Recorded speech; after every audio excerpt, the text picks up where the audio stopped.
Hi, I'm CC Bass. And I'm Wil Cameron.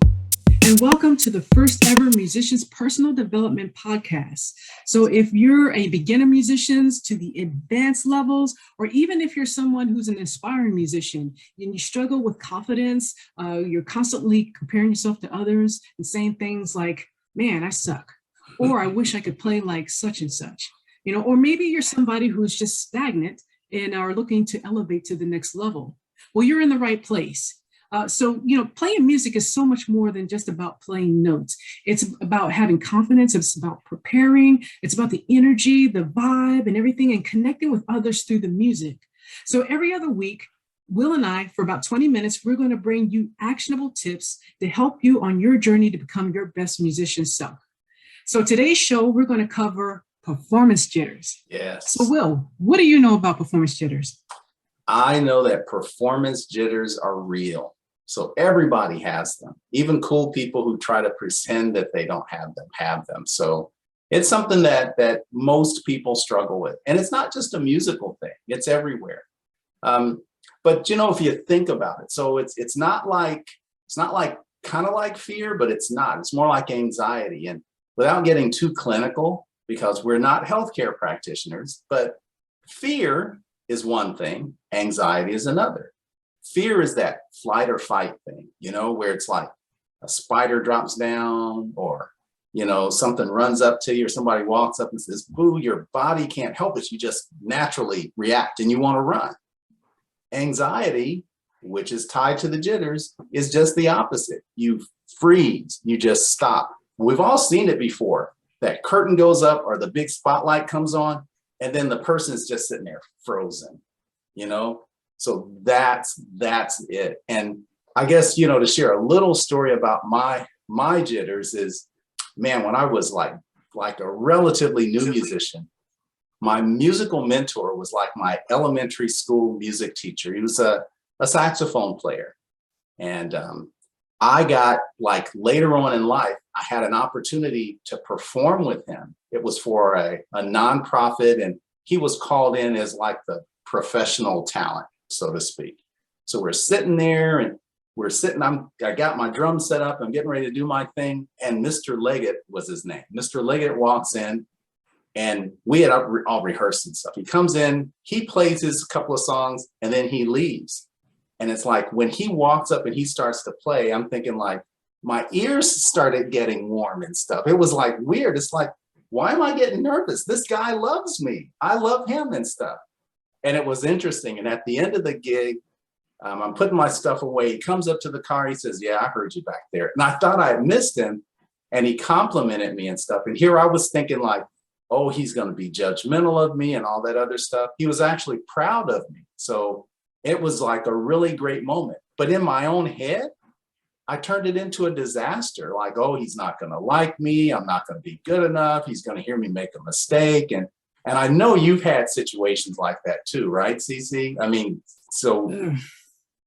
Yes, I did. Yeah, I had a issue with anxiety and performing. I mean, it took me out of commission for about 8 years. And in case you haven't noticed, I play the bass. You notice the bass is in the background. I've been playing music for 20 years. But yeah, my fear got so great. I had a professional life as a musician at one point, and the jitters and the anxiety just got the best of me that I actually could not function properly. And it actually spilled over into other areas in life, and I couldn't even hold a job. But through the 8 years that I took off, I did a lot of personal development, gained a lot of tools. I talked to people and so forth, that I'm back to playing music professionally now. And I'm here to share tips with everybody else who struggle with kind of the same issues and so forth. So, wow. So during those 8 years, 8 years is a long time. I mean, so during those 8 years, I mean, were those 8 years of discovery or just sitting around me? What on earth were you thinking for 8 years? I mean, how does that feel? What does one experience? Yeah.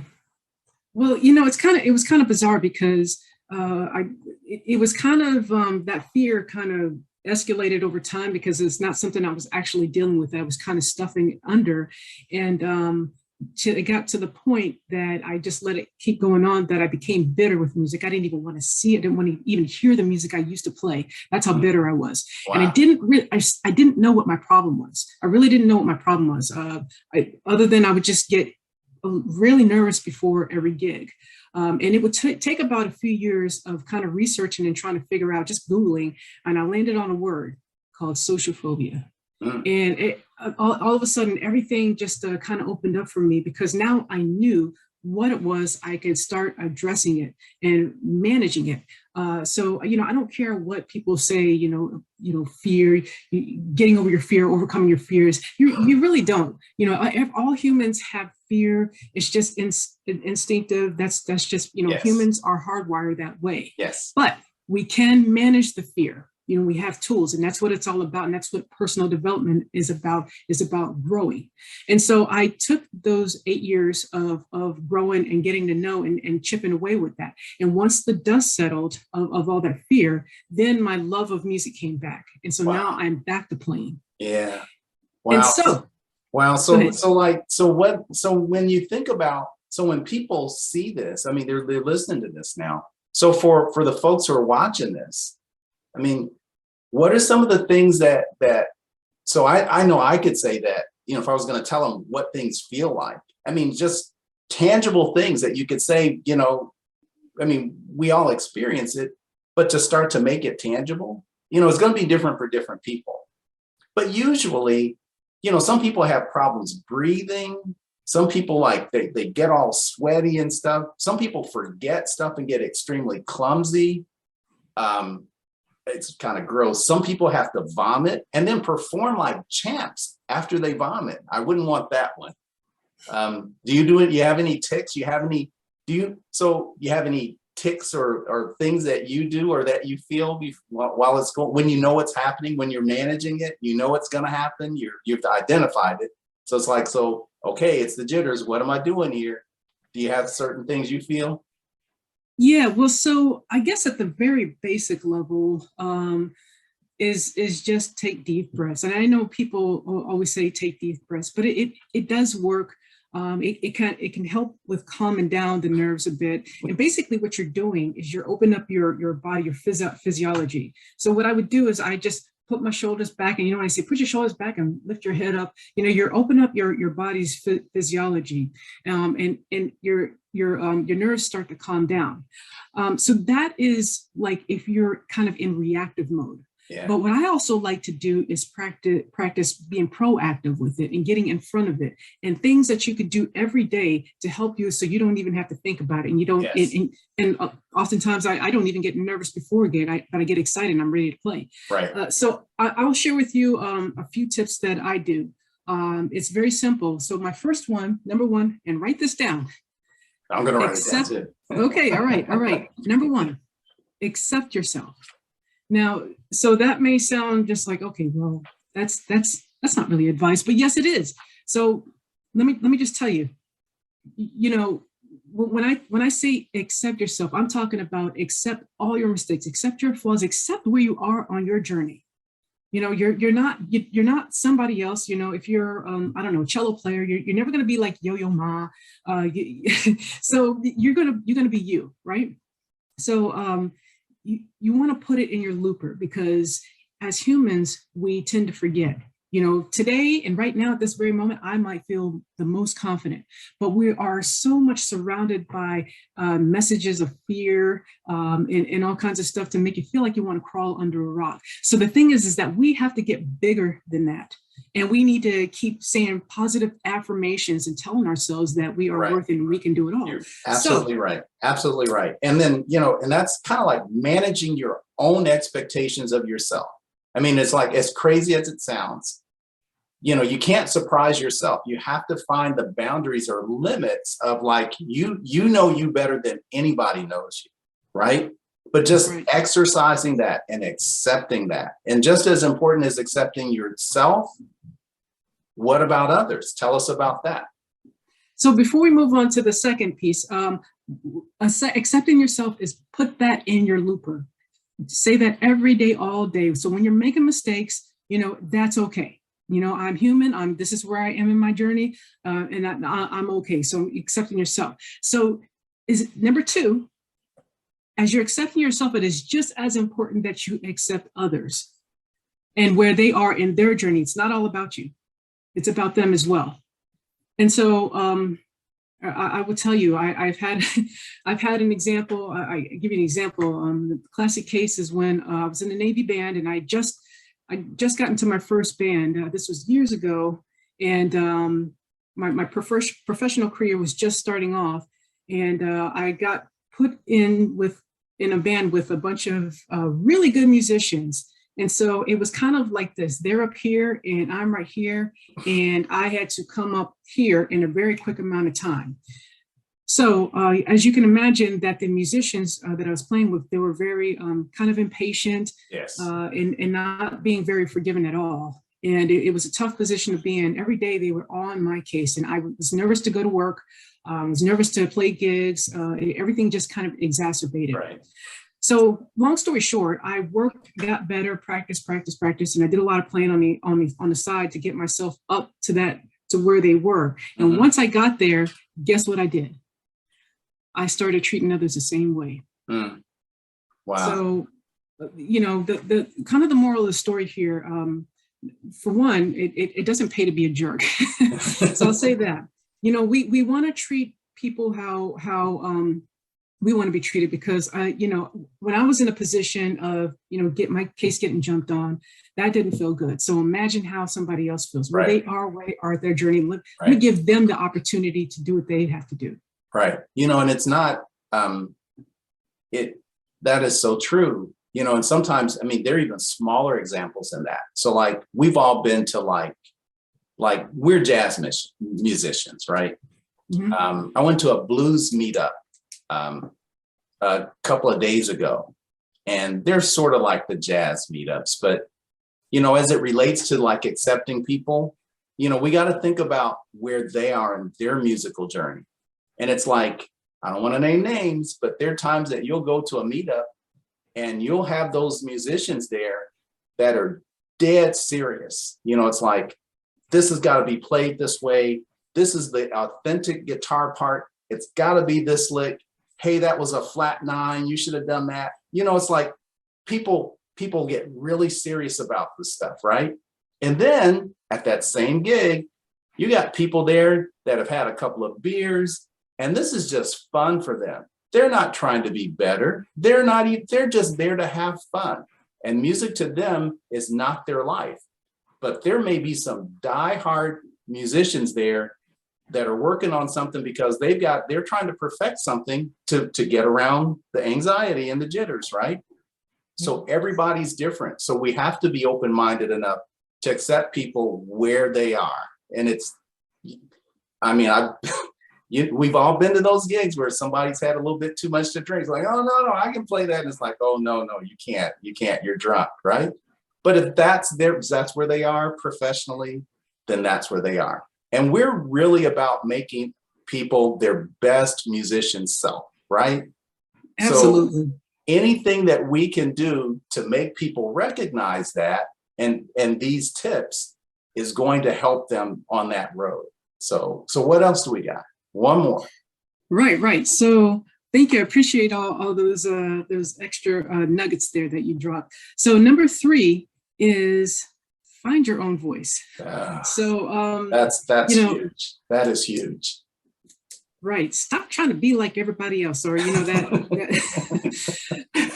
so there's a saying, so you can you want to listen to different musicians. I'm a bass player, but I listen to guitar players, all different kinds of bands, and piano players. But I get inspired by all these different things. Yes. But not even just from music. I get experiencing live. All these things draw into finding my own voice, right. And I encourage you to do the same. It's great to find someone and you study, but only study them. Keep a limit on that. I will never be a Stanley Clark, and I'm not trying to be. I'm trying to be CC Bass. And that's the best I got, and I'm finding my voice and to put it out to the world, and that's what I love, and every day I'm working on perfecting that. You know what I really enjoy about that is drums are not really a harmonic instrument. You know, it's like they're pretty analog, right? You know, they make sounds. It's like pop pop or boom boom or whatever. So it's all about timing for us. So what is like extremely cool is if you know somebody who is like a sax player who has no thought about playing a linear instrument like drums, where you've got 4 different things going at the same time. They have no idea of what limits of drums are. So they're trying to create a whole note for something where it's like, well, no, a whole note on a drum is just like, boom, that's it. And you count the rest of the time, right? So it's interesting to see how other people try to implement their voice on your instrument. They don't know what the limits are of drums. So they're like in their head, they're thinking these sax licks that they would play, and they're trying to do that on drums. And it's some of the most creative stuff you've ever heard, because they don't understand drummers tend to play like other drummers, because our ears are accustomed to hearing like, well, that's what drummers expect to play on 2 and 4. But like a sax player might start doing all kinds of weird stuff that is in time, but not on 2 and 4. And some of the most creative and cool stuff comes out of that. So that is a great tip. Yeah, and it's fun too. It's fun to watch you do that. Right, getting inspired by other instruments and so forth. So, gosh, I mean, this is great, man. So, do you have anything else before we do the wrap up? You want to like drop anything else? Well, I just want to say that those tips that I gave you, they are really definitely for the proactive mode. And you really do need to put them in your looper. Very, very, very important, because again, musicians tend to forget, and you want to keep reminding yourself, because we've spent our whole lives being surrounded by messages of fear and so forth, that we need to rewire our brains to can do. Yes, I can do, without even thinking about it. And that's really where you want to get to. So a lot of this nervousness stuff, nervous stuff, that it'll just fall by the wayside, and you'll find that. So can I do like a real like minute and a half wrap up, and then just kind of okay. So like, right. So if you just tuned in, just stumbled in here, this is our very first show, and we're talking about performance jitters. We've talked about identifying what they are, what they feel like. We had a really short demonstration of what the difference between fear and anxiety are. We talked about like other definitions of the problem and how it manifests itself through other people. And then most importantly, we talked about these 3 tips. So help me if I mess this up. So number 1 was accept that you're not perfect. See, that's the first tip. So when I said, help me out if I mess this up, right? That's number 1. Accept that you're not perfect, and we're all going to make mistakes, right? Yes. Number 2 is accept that others are a work in progress too, and accept them as they are, right? Yes. And that's just regular, decent stuff. And then the 3rd, why don't you finish that one with the finding your own voice? One more time. Find your own voice. So that's great. So did you have any other tips for this one? No, but you know what? If you like what you heard today, tune in next week, because we are going to cover fear. Yes. And I'm really excited about that show, because that is something we all absolutely can relate to, just anywhere in life, whether you're a musician or not. But here's the thing to note is that musicians have the same fear as any other performer. So whether you're a public speaker, a juggler, or a comedian, that fear of being up on stage and what others think and being judged are a common thing. So we're going to cover that next week. And if you like what you heard today and you want to know more about us and keep in tune with us, you can find us on Facebook at MPD Podcast. Share with your friends, let everybody know. Just every other week we'll be here, and also like us. give us a like. And if you want to, if you got an idea for a show, just send us a message. You can message us in there. If you have some comments, leave us a comment. We appreciate it all. Or if you just want to share your story, we want to hear it. Absolutely. So thank you so much. Thanks. Catch you all next week.